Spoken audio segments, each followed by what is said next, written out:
Halo semuanya, selamat datang kembali di channel Detak Sehat. Hari ini kita akan membahas topik yang sangat penting dan bisa menyelamatkan nyawa, yaitu tentang waktu emas atau golden hour setelah serangan jantung. Pernahkah kalian mendengar istilah ini? Ini adalah periode krusial yang menentukan peluang seseorang untuk bertahan hidup dan pulih. Jadi, pastikan kalian menonton sampai akhir, karena informasi ini bisa sangat berharga untuk kalian dan orang-orang yang kalian sayangi. Jadi, apa itu serangan jantung? Serangan jantung, atau dalam istilah medis disebut infark miokard, terjadi ketika aliran darah yang membawa oksigen ke otot jantung terhambat. Biasanya ini disebabkan oleh penyumbatan arteri koroner oleh gumpalan darah. Tanpa darah yang cukup, bagian dari otot jantung mulai rusak dan mati. Nah, waktu emas adalah periode 1 jam pertama setelah gejala serangan jantung muncul. Kenapa 1 jam pertama ini begitu penting? Karena setiap menit yang terbuang, semakin banyak otot jantung yang mengalami kerusakan permanen. Semakin cepat penanganan medis diberikan, semakin besar kemungkinan untuk meminimalkan kerusakan dan menyelamatkan nyawa. Lalu, bagaimana kita bisa tahu seseorang sedang mengalami serangan jantung? Mengenali gejalanya adalah langkah pertama yang paling vital. Gejala yang paling umum adalah nyeri atau rasa tidak nyaman di bagian tengah dada. Rasanya seperti ditekan, diremas, atau seperti ada beban berat yang menindih. Nyeri ini bisa berlangsung beberapa menit atau hilang, timbul. Tapi penting untuk diingat, gejala serangan jantung tidak selalu sama pada setiap orang.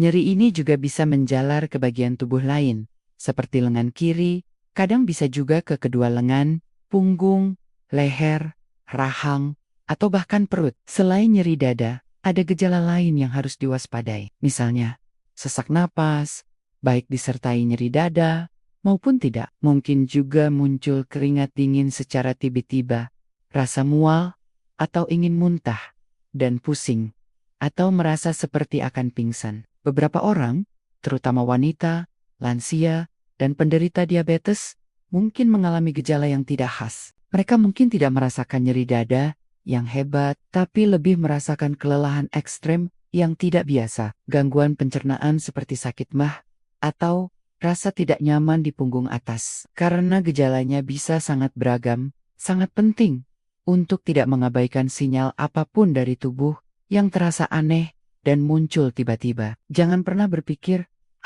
mungkin ini cuma masuk angin. Lebih baik waspada daripada menyesal. Sekarang, jika kalian atau seseorang di sekitar kalian menunjukkan gejala-gejala ini, apa yang harus dilakukan? Hal pertama dan terpenting adalah, jangan panik, tapi bertindaklah cepat. Segera hubungi nomor darurat ambulans di daerah kalian. Di Indonesia, kalian bisa menelepon ke 119, jangan mencoba menyetir sendiri ke rumah sakit, karena kondisi bisa memburuk di jalan dan membahayakan diri sendiri, serta orang lain. Sambil menunggu bantuan datang, ada beberapa langkah pertolongan pertama yang bisa dilakukan. Pertama, dudukkan orang tersebut dalam posisi yang nyaman. Biasanya setengah duduk dengan sandaran punggung dan lutut sedikit ditekuk. Posisi ini dapat mengurangi beban kerja jantung. Longgarkan pakaian yang ketat di sekitar leher dan pinggang agar ia bisa bernapas lebih lega. Tetaplah tenang dan coba tenangkan juga orang yang mengalami gejala tersebut. Tanyakan apakah ia memiliki riwayat penyakit jantung dan apakah ia sedang mengonsumsi obat-obatan tertentu yang diresepkan dokter, seperti nitrogliser. Jika ia dan ia sadar penuh, bantu ia untuk meminum obatnya sesuai anjuran dokter. Jika orang tersebut tidak memiliki alergi terhadap aspirin, tidak sedang mengonsumsi obat pengencer darah lain, dan disarankan oleh operator darurat, berikan 1 tablet aspirin untuk dikunyah. Aspirin dapat membantu mengencerkan darah dan mengurangi pembekuan. Tapi ingat, ini hanya dilakukan jika orang tersebut sadar penuh dan bisa menelan. Jika orang tersebut kehilangan kesadaran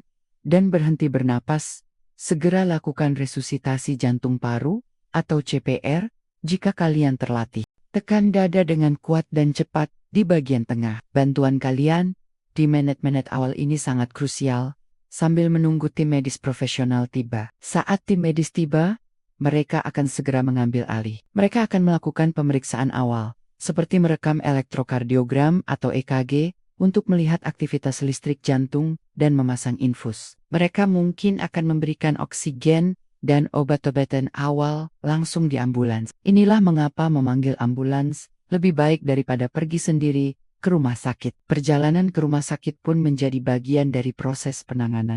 Setibanya di unit gawat darurat, dokter dan perawat sudah siap siaga. Mereka akan melakukan serangkaian tes cepat, termasuk tes darah untuk memeriksa enzim jantung yang menandakan kerusakan otot jantung. Tujuan utamanya adalah untuk memastikan diagnosis dan secepat mungkin membuka kembali arteri yang tersumbat. Proses yang paling umum dilakukan di rumah sakit adalah angioplasti koroner primer. Ini adalah prosedur di mana dokter akan memasukkan selang tipis yang disebut kateter melalui pembuluh darah, biasanya dari pergelangan tangan atau pangkal paha, menuju arteri jantung yang tersumbat. Kemudian, sebuah balon kecil di ujung kateter akan dikembangkan untuk membuka sumbatan. Dan seringkali, sebuah tabung kecil berjaring, yang disebut stent, akan dipasang untuk menjaga arteri tetap terbuka. Prosedur ini sangat efektif jika dilakukan dalam 90 menit pertama sejak pasien tiba di rumah sakit. Pilihan lain adalah obat trombolitik atau penghancur gumpalan darah. Obat ini diberikan melalui infus dan bekerja untuk melarutkan gumpalan darah yang menyebabkan penyumbatan. Pilihan antara angioplasti dan obat trombolitik tergantung pada kondisi pasien dan fasilitas yang tersedia di rumah sakit. Semakin cepat salah satu dari penanganan ini dilakukan, semakin besar bagian otot jantung yang bisa diselamatkan. Setelah fase kritis terlewati dan kondisi pasien stabil, perawatan belum selesai. Pasien biasanya akan dirawat di unit perawatan intensif jantung untuk pemantauan ketat. Tahap selanjutnya adalah rehabilitasi jantung. Ini adalah program yang dirancang khusus untuk membantu pasien pulih, baik secara fisik maupun emosional. Program ini meliputi latihan fisik yang diawasi, edukasi tentang gaya hidup sehat, konseling untuk mengatasi stres atau depresi pasca serangan jantung, dan bimbingan untuk kembali beraktivitas normal. Ini adalah bagian penting dari pemulihan jangka panjang. Tentu saja, mencegah selalu lebih baik daripada mengobati. Ada banyak hal yang bisa kita lakukan untuk mengurangi risiko terkena serangan jantung. Kuncinya ada pada gaya hidup sehat. Pertama, perhatikan apa yang kalian makan. Konsumsi makanan seimbang yang kaya akan buah-buahan, sayuran, biji-bijian utuh, dan protein tanpa lemak. Batasi asupan lemak jenuh, lemak trans, garam, dan gula tambahan. Kedua, aktiflah secara fisik. Usahakan untuk berolahraga dengan intensitas sedang setidaknya 150 menit per minggu. Ini bisa berupa jalan cepat, bersepeda, atau berenang. Aktivitas fisik teratur membantu menjaga berat badan ideal, menurunkan tekanan darah, dan meningkatkan kesehatan jantung secara keseluruhan.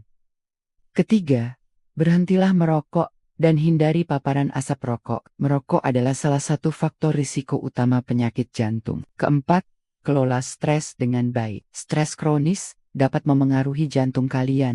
Temukan cara-cara sehat untuk mengatasi stres, seperti meditasi, yoga, atau melakukan hobi yang kalian nikmati. Kelima, lakukan pemeriksaan kesehatan secara rutin. Kenali angka-angka penting bagi kesehatan kalian. Tekanan darah, kadar kolesterol, dan kadar gula darah. Jika kalian memiliki kondisi seperti tekanan darah tinggi, kolesterol tinggi, atau diabetes, bekerjasamalah dengan dokter untuk mengelolanya dengan baik. Mengonsumsi obat sesuai resep dan mengikuti anjuran dokter adalah kunci untuk mencegah komplikasi. Sebagai kesimpulan, waktu emas atau 1 jam pertama setelah serangan jantung adalah jendela kesempatan yang sangat berharga. Mengenali gejala, bertindak cepat dengan memanggil bantuan medis darurat, dan memberikan pertolongan pertama yang tepat, dapat secara dramatis meningkatkan peluang seseorang untuk bertahan hidup dan pulih sepenuhnya. Setiap detik sangat berarti. Jangan pernah meremehkan gejala yang mungkin mengarah pada serangan jantung. Edukasi diri sendiri dan orang-orang di sekitar kalian tentang tanda-tanda dan langkah-langkah yang harus diambil. Selain itu, mari kita bersama-sama berkomitmen untuk menerapkan gaya hidup sehat demi menjaga jantung kita tetap kuat dan sehat untuk tahan-tahan mendatang. Terima kasih banyak sudah menyimak video ini. Semoga informasi yang kami bagikan bermanfaat. Jika kalian merasa video ini penting, jangan ragu untuk menekan tombol suka dan bagikan ke teman serta keluarga kalian. Dan tentu saja, jangan lupa untuk berlangganan kanal kami dan nyalakan lonceng notifikasinya agar tidak ketinggalan konten-konten kesehatan penting lainnya. Jaga selalu kesehatan kalian dan sampai jumpa di video berikutnya.